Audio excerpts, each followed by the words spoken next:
What is up, YouTube? Welcome back to another video where I'm covering UFC Fight Night London, headlining by Movzar, The Bum, Evloev, and Lerone Murphy.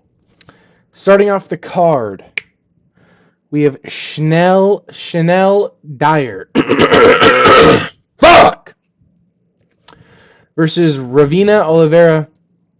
I'm going to take Chanel Dyer to win by decision. I think she's just more physical, so I'm going to take the physicality aspect. Physicality is better, is like the best base for women's MMA. So, yeah. Next, we have Shemrock. We got Shemrock versus Abdul Karim Al Salwadi. I'm going with the Shemrock to get it done. 30, 20, I don't know. What's 9 times 3? 28? 30-28 decision. Unanimous. Yeah, I'm taking the Shem show. Abdul, he's good, but Shemrock is gooder. Oh my god. Louis Sutherland versus Brando Perchich. This is interesting to me because if you know who Louis Sutherland is, this is not the Louis Sutherland that we were promised 3,000 years ago. Okay? This Louis Sutherland is let's just say a shell of what he formerly was. And I get he's probably not on any amount of PEDs that he used to be on. Because if you've seen Louis Sutherland before, this motherfucker was huge. Like, fucking huge. And this just isn't at all who he used to be. This is like a shell of, it's literally just a shell of him. But that being said, he's a former champion at actually don't know what division what organization it was, but he used to be a champion, so he has that champion mentality. But just looking at these two dudes alone, you would want to say Brando Perchich to win. 5-1, he's a good heavyweight prospect. 6'5", a little bit lighter by 3 pounds, 3.5. But I'm gonna go Louis Sutherland to win, like by TKO. I think he resembles a lot of what prime Sergey Pavlovich had with his power and his strength. Even though this isn't the Louis Sutherland we once had, this is the Louis Sutherland we are getting. And I think this Louis Sutherland is going to get a big KO in round 2. Round 2 TKO to Louis Sutherland. That's what's going to be. Mantas Kondratavicius versus Antonio Trocoli. I think this is going to be a good fight. For middleweight, is a decent height difference. 6'5" at middleweight. Jesus. Fucking want to be Israel Adesanya? Holy shit. And you only have a 5.5 inch vert or reach. That's not bad actually. I'm gonna go Montas. I think he's a little bit more. I think he has a little bit more pop in his hands than Antonio does, and I think Montas has he just has more killer instinct than Antonio. So I'm gonna take. I don't think it's gonna be anything crazy. I do think Montas will hurt Antonio, but I'm gonna take Montas to win via decision. Mario Pinto versus Felipe Franco. This is so hard because it's heavyweight, and you would want to say Mario Pinto. He's 11-0 heavyweight versus Felipe, who's damn near also 11-0. He's 10-1. See, this is something that heavyweight should not be doing. 6'1" versus 6'5"? Fuck. Yeah, I might go Mario Pinto. um, this is something the heavyweight UFC should not be doing. UFC should not be putting an 11-0 heavyweight contender or heavyweight prospect against another 10-1 heavyweight prospect. These two gentlemen should be building themselves up separately so they can get into rankings before they ever face off against each other. Because if whoever takes this loss, it's more on Mario. If Mario loses here, now he's 11-1. No one's going to care about him. Whereas if he was a 12-0, 13-0, 14-0, 15-0 heavyweight contender on the come up, he's going to get eyes put on him. Felipe goes out here and finishes him. Oh, okay. If Felipe loses, it's kind of a 10-2. Okay. But if he goes 11-1, 13-1, or 11-1, 12-1, 13-1, 14-1, 15-1 heavyweight rankings, people are like, damn, who the fuck are these two gentlemen? Both 15-0, 15-1? I don't know why we're putting these guys against each other right now. These guys are two young guys who should be building their careers and building, themselves, not facing off each other so early in their careers. Now this concerns me here. 6'5" versus 6'1". Felipe's 200. He's lighter than middleweight or light heavyweight. Light heavyweight's 205. He's weighing 204. I think Mario Pinto get this fucking. So Felipe is gonna have the speed probably. And fucking light heavyweight, small, 4 inches in height, fucking 50-pound difference. I think Mario Pinto is gonna get it done. I think he's gonna. I don't want to call it finish, but it is heavyweight. I'm gonna say he gets it done via decision. Mario Pinto, I think he's gonna win this. What is this? Fuck off my screen. Nathaniel Wood versus Losen Kita.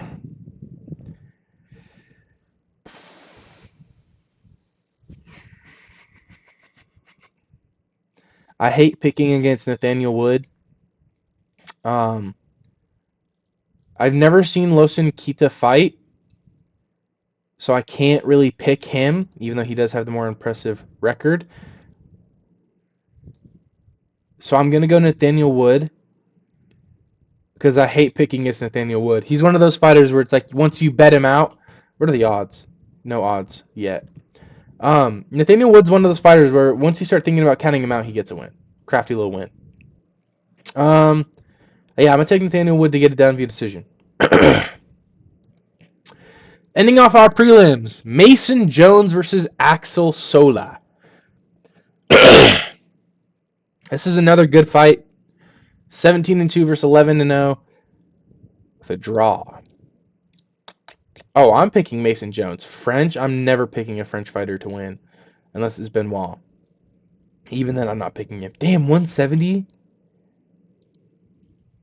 Fighting at lightweight. Mason Jones. This is a Mason Jones win. He's going down to lightweight, and he's French. Mason Jones wins. Easy. This one. Curtis Campbell versus Danny Silva. This is something I want to talk about, right? Fuck!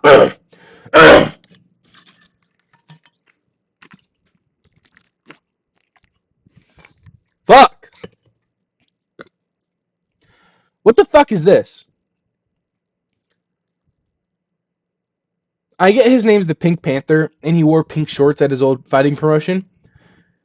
But what the fuck is this? These are Sean O'Malley shorts. And now here's the thing that I hated about Sean O'Malley, right?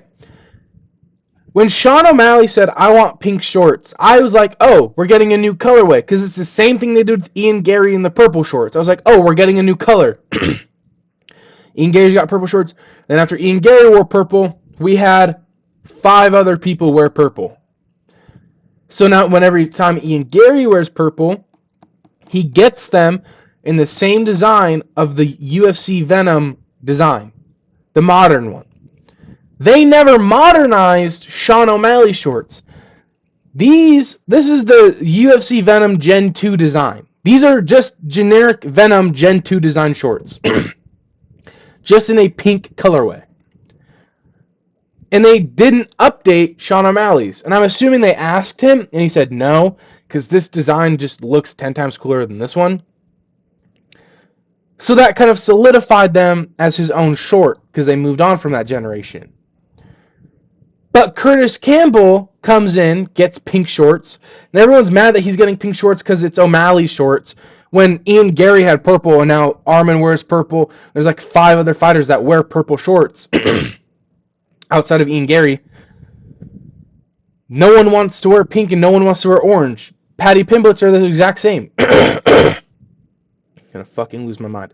Paddy Pimblets are in this exact same design, just the color orange.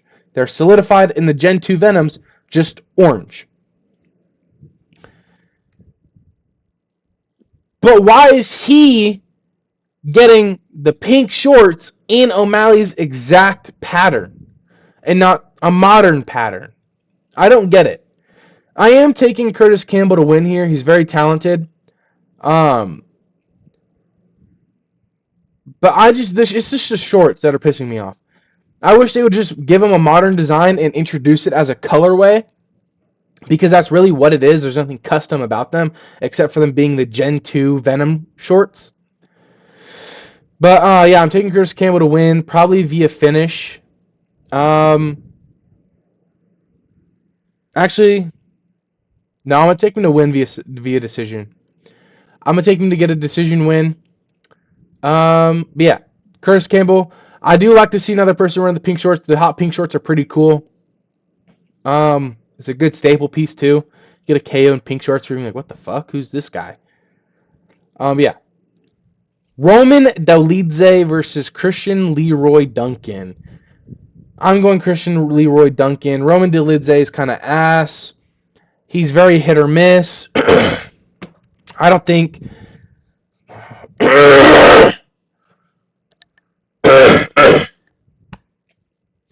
I don't think this is a fight that Roman Dolidze can win. I think Christian Leroy Duncan's going to go out there and just be more physical, and he's going to just be more active in the octagon against Roman. Roman's very hit or miss. Now this fight, Iwo Baranowski versus Austin Lane. Iwo Baranowski is a guy I had the pleasure of talking to and interviewing. If you want to go check that out, it's over on the Cage Chronicles MMA. That's my friend Owen Tracy, the destined cousin of Lucas Tracy. And we talked to this gentleman. Very cool dude, very funny. Doesn't speak very good English, but we made it. We pulled through. A very cool dude. He's pretty funny. And then Austin Lane, the former heavyweight. He's 6'6", but his chin is fucking horrible. I think Iwo Baranowski's gonna go out there. He's like a light heavyweight Pavlovich. This dude is genuinely a light heavyweight Pavlovich. I think Iwo is gonna go out there. He's gonna land a big overhand on Austin Lane and put him out, probably in the first or second round. I think both his wins are first round finishes. I think he's going to beat Austin Lane via first or second round TKO or KO. Austin Lane's chin is fucking horrible, especially at light heavyweight where he's cutting weight. It's going to be even worse. But yeah, taking Iwo Baranowski. Michael Venom Page versus Sam Patterson. I'm going Sam Patterson to win purely based off the fact I do not like Michael Venom Page. He's very annoying. He's very obnoxious. I don't like watching him fight. I don't understand that his hype. His fights are fucking god-awfully boring. People want to call Charles Oliveira boring for what he did against Max. Any fight with Michael Venom Page is fucking boring. He stands at range, staggered, bouncing for 3 minutes, lunges in, 1-2, pushes his opponent to the floor, bounces back out in range for another 2 minutes to end the round. That's all he does in each round. Dude's fucking horrible. I have no clue how he only has 3 losses. So I'm taking Sam Patterson to win because I just do not like MVP, and I want to see MVP win every time I see him walk in this cage. Luke Riley versus Michael Aswell Jr. Aswell.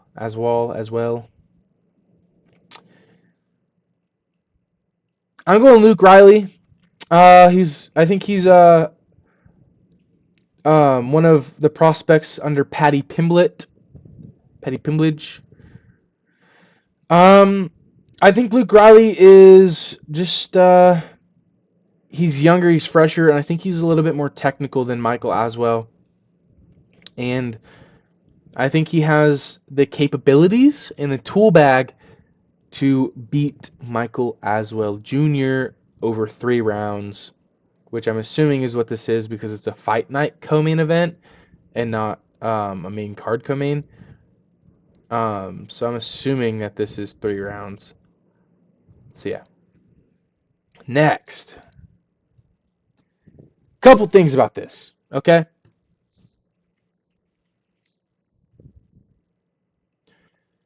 This is supposed to be a number 1 contenders fight. And yet there's rumors going around that Gene Silva is signing a contract to fight Volkanovski.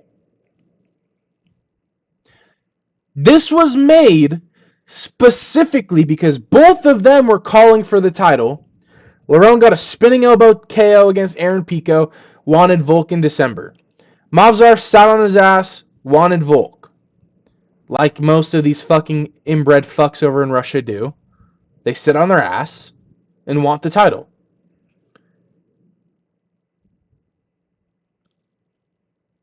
So they pin these two together for a number 1 contenders fight. And now Gene Silva has gone out to say that he has signed a contract to fight Volk in the summer.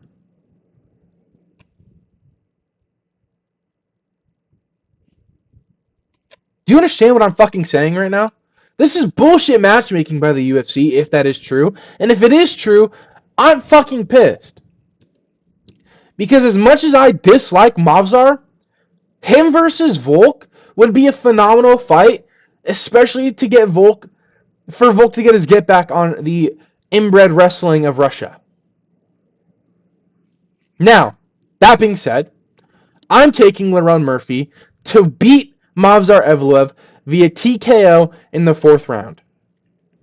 Lerone Murphy's been taken down 24 times in his 10 fights in the UFC. Fuck you! I don't care!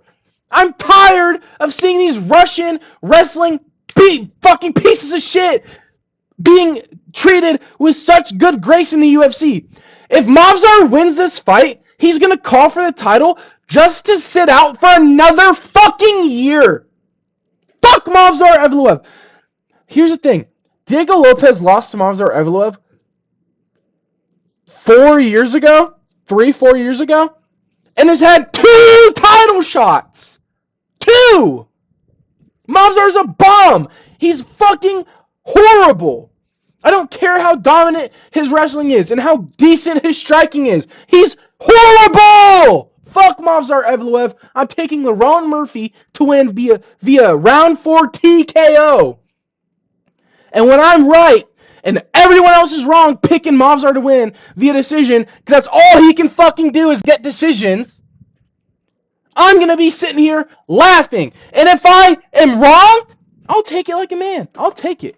If I'm wrong, I'll take it. I'll stand up and admit that I was wrong. But I'm not going to be wrong because Movsar fucking sucks. He's had 11 canceled fights in the UFC. 6 of them he pulled out on. He just sits on his fucking ass. They took pictures with modern shorts. The last time he fought, I'm pretty sure they had the Gen 2 shorts.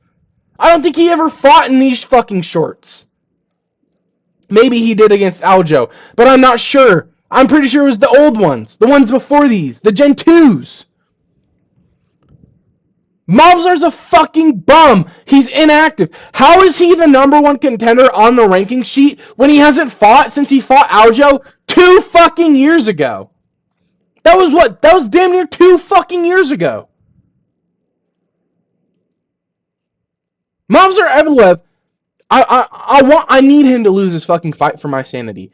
Lerone Murphy's beating Movsar Evloev via round 2 TKO. That's all I'm gonna say. Movsar's a bum. He's a bitch. He's a coward. He's an inactive fucking fraud. Diego Lopez was beating his ass. Aljamain was beating his ass. Fuck Movsar Evloev. Lerone Murphy's gonna get a spinning elbow. Movsar's gonna shoot for a fucking takedown because he's a bitch. Coward. Lerone Murphy's gonna boom spinning elbow his punk ass. Fuck Movsar Evloev. Lerone Murphy via round 4 TKO. Cope. Cope in the comments. Cope when I'm right. Cope when I'm right. 19-1. Calling for it. 19-1.